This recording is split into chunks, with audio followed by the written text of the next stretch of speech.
pusat pertumbuhan. Maksudnya itu pengertian pusat pertumbuhan, ada faktor penyebab pusat pertumbuhan, yang ketiga pengaruh pusat pertumbuhan, yang keempat teori pusat pertumbuhan. Pengertian pusat pertumbuhan adalah identifikasi yang dijalankan secara baik dari serangkaian penelitian dan kajian keilmuan tentang perkembangannya untuk menentukan pembangunan yang ada. Atas dasar inilah, pusat pertumbuhan kerap kali dijadikan simbol keberhasilan dari rencana-rencana pemerintah dalam mengarahkan program kedaerahan. Sehingga dapatlah dikatakan bahwa pusat pertumbuhan wilayah merupakan suatu gambaran kepada wilayah dan perwilayahan yang telah berkembang pesat, khususnya dalam pengolahan kegiatan ekonomi yang menjadi pusat pembangunan daerah. Tentu saja yaitu faktor penyebab pusat pertumbuhan. Yang pertama, kondisi fisik wilayah. Kondisi fisik sangat mempengaruhi perkembangan pusat pertumbuhan wilayah.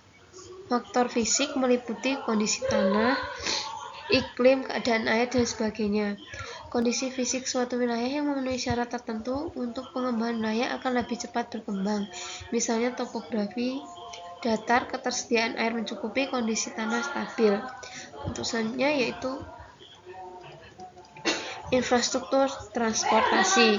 Ketersediaan sarana pendukung seperti jaringan, jenis transportasi, sarana ekonomi, pendidikan, dan fasilitas lainnya berperan dalam pengembangan wilayah. Semakin meningkatnya perkembangan wilayah menuntut adanya peningkatan sarana pendukung.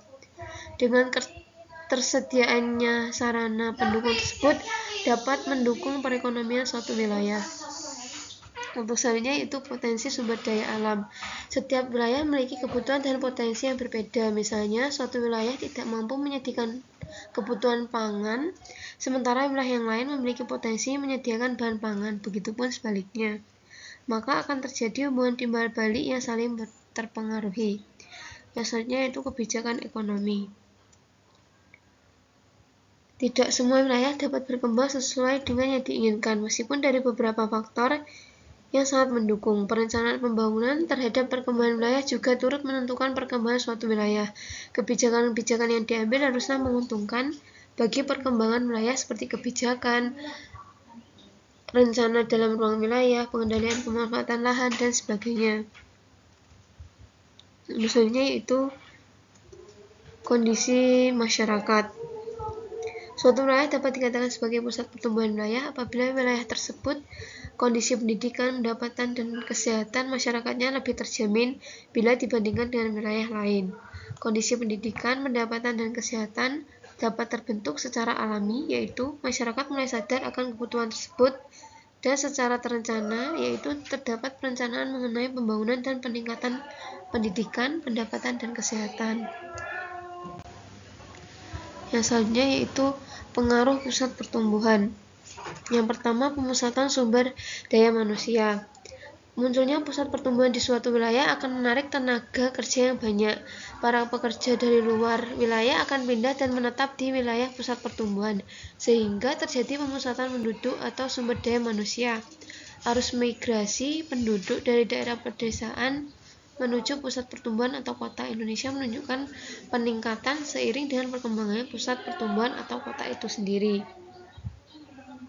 Untuk selanjutnya itu perkembangan ekonomi. Pusat pertumbuhan yang muncul di suatu wilayah akan meningkatkan kegiatan perekonomian di wilayah itu. Kesempatan kerja yang banyak dari berbagai bidang dan arus barang kebutuhan hidup berdampak pada perkembangan usaha-usaha ekonomi lain.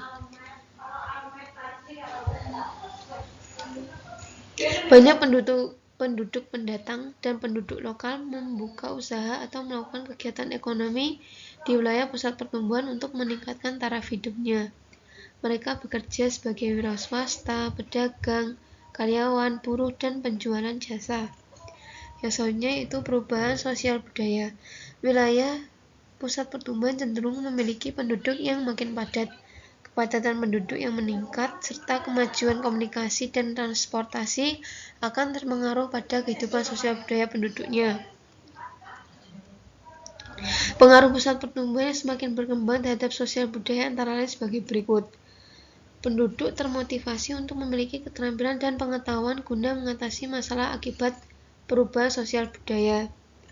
Yang selanjutnya menyebabkan akulturasi dan asimilasi nilai budaya akibat mobilitas penduduk, baik yang melalui migrasi maupun pertambahan alami dari berbagai latar belakang budaya. Membuka arus informasi dan komunikasi dari luar wilayah semakin meningkat yang akan mempercepat pertumbuhan daerah tersebut.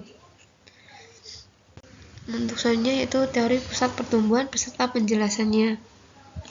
Yang pertama yaitu teori tempat sentral atau central place theory. Teori tempat sentral pertama kali dikemukakan oleh seorang ahli geografi bangsa Jerman pada tahun 1933 yang bernama Walter Christoller dalam tulisannya berjudul Central Place in South Germany.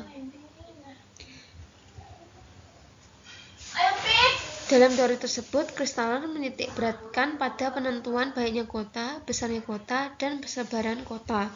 Untuk menganalisis penentuan baiknya kota, besarnya kota, dan persebaran kota menggunakan dua konsep, yaitu jangkauan range adalah jarak yang perlu ditempuh orang untuk mendapatkan barang-barang kebutuhan. Sedangkan yang konsep satunya yaitu ambang atau threshold adalah jumlah minimal penduduk yang diperlukan untuk kelancaran dan keseimbangan suplai barang. Yang selanjutnya yaitu teori sektor atau lots theory. Teori penting sebagai pelengkap teori tempat sentral adalah teori August Lotz 1954. Teori Lotz merupakan kelanjutan dari teori tempat sentral Christoller.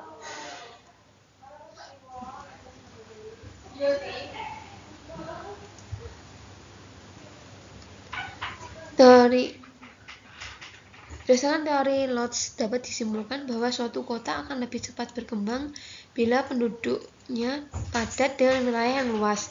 Dalam hal ini yang paling utama adalah munculnya grafik permintaan. Grafik ini menunjukkan adanya jumlah permintaan yang tinggi, sedangkan di wilayah pinggir permintaannya sedikit. Hal ini disebabkan oleh kenaikan harga akibat naiknya biaya pengangkutan. Untuk selanjutnya itu teori kutub pertumbuhan. Teori kutub pertumbuhan atau Ground Poles Theory disebut juga sebagai teori pusat pertumbuhan atau Ground Centers Theory.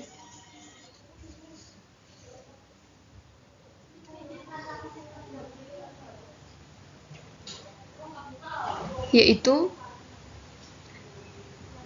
menyatakan bahwa pembangunan kota atau wilayah di manapun adanya bukanlah merupakan suatu proses yang terjadi secara serentak, tetapi muncul di tempat-tempat tertentu dengan kecepatan dan intensitas yang berbeda-beda.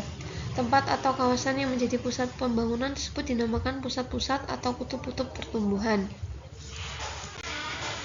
Yang selanjutnya yaitu teori polaris ekonomi. Berdasarkan teori polarisasi ekonomi 1955 oleh Gunnar Mayr-Wilder, setiap daerah memiliki pusat yang menjadi daya tarik, maksudnya tenaga kerja, modal, dan barang dagangan.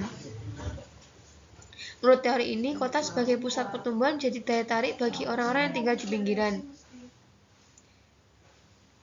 Ada dampak positif dan negatif dari fenomena ini. Dampak positif ini disebut spread effect, sedangkan dampak negatif disebut backwash effect.